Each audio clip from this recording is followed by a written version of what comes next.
L-Speaker tal-Kamra ma laqax it-talba tal-Oppożizzjoni biex b'mod immedjat il-Parlament jiddiskuti l-mozzjoni tal-parkeġġi madankollu f'ruling il qara għal ħabta tal-kwarta ta' tlieta filgħodu u għamel spjega teknika l-għala l-mozzjoni mresqa mill-Oppożizzjoni saret kif kellha ssir.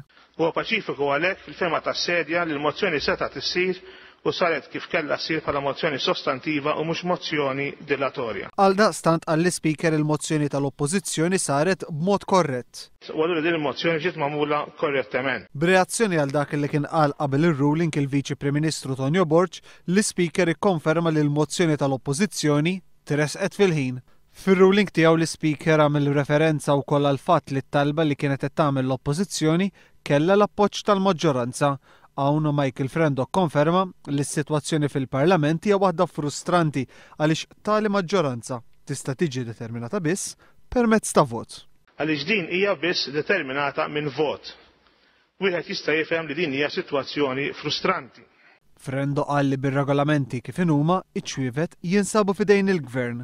Is-sedja ma hijiex sodisfatta bir-regolamentazzjoni teżisti llum u li effettivament poġġi ċwievet f'idejn il-Gvern tal-ġurnata. Hawn l-Speaker irrefera l-ordnijiet permanenti tal-Kamra li kienu jipprovdu spazju biex id-diskussjoni mresqa minn membri privati tkun tista' ssir li ordnijiet mhux qegħdin fis-seħħ minħabba li fil-bidu ta' din il-leġislatura il-Gvern kien issospendihom.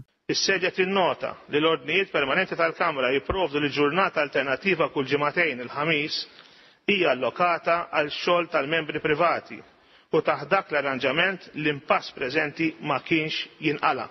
F'dan il-kuntest l-Speaker ipproponna illi nhar il-ħamis li ġej ssir laqgħa oħra fil-Kumitat tax-Xogħol tal-Kamra bil-għan li jintlaħaq bil dwar meta ser tkun diskussa l-mozzjoni dwar il-privatizzazzjoni tal-parkeġġi.